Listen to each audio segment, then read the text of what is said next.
Yun, pwede pala, may daan. Yan, ito yung no, pero hindi pa siya tapos.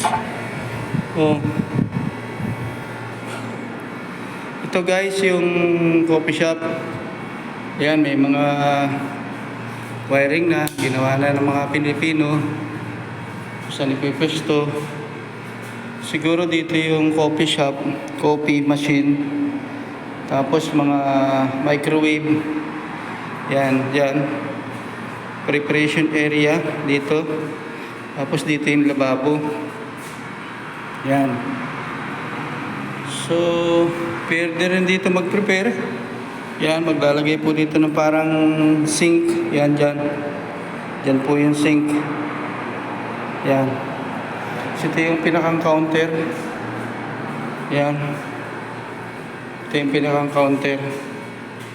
Yan, dito yung entrance. Yan. So, maliit lang. Dito naman po. Oh, may design pala. Ayan o. Ayan. So, kailangan po ay madala na ito yun. Yan, parang kumbaga dito ka nakakaharap. Ayan o. Yan.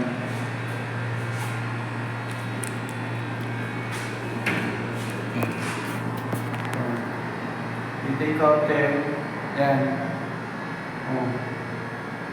Sana mabuksan na ito para kahit na hindi masasabi natin hindi kita o ano, meron na akong pinapasukan sa umaga at meron akong naglilibahan. Ayan. So, tinitingnan ko lang po kung saan yung pwedeng tayo, yung rep. Yan.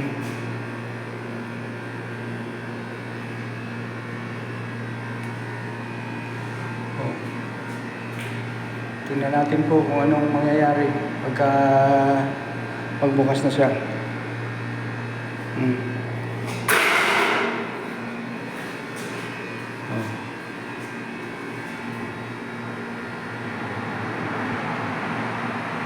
Kailangan malinis. Tapos dito, ewan ko kung anong gagawin dito. Siguro salamin. Baka salamin to. Nalagyan. Para kung sa ganun. Or pinturin. Para dito ang daan. Hindi na sa harap. Ayan. Kaya may ilaw. Ito may ilaw to. Yan. Pero pinaka-importante po rito yung pagpesto. Kaya ako pinapunta rito. Yan. Pang 2 tao, kasya na. Depende kung ano pa yung plano ng boss kong ilagay dito. Yan.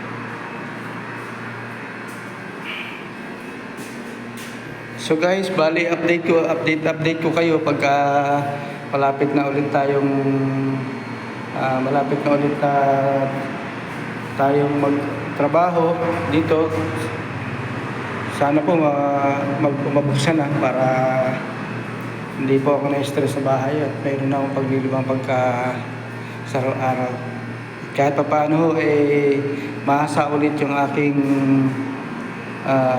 kaalaman sa paggawa ng kape at sa ganitong So guys, maraming salamat po dito sa panonood niyo at update ko po ulit kayo yan sa mga mangyayari pang darating. Ayan, ito po yung labas niya. Ayan, puro residente naman po, kaso lang kagabi madilim dito.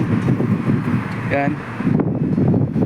Ito nga po palang pwestong to sa pag-aari ng mama ng boss ko. Yan.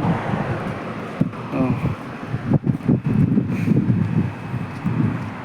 So maliit lang pero hindi ko na inaangat po yung malaki. Importante po. Meron na ako ng pwesto. So maraming salamat po guys at sana eh tuloy na yung aking. So maglalakad-lakad muna po ako para ano habang ina-vlog ko yung lugar para kung sa ganun eh nakita niyo yung mga ibang ano. Oh yan, meron din po ata ditong coffee shop. Hello boss, how are you? Office yan, so mainit yan, so puro apartment, bahay yan guys, ganun lang buhay. So bali update ko po ulit kayo pagka ano na, pagka mabubuksan na yung coffee shop. So maraming salamat po ulit guys, maraming salamat po. God bless po sa lahat.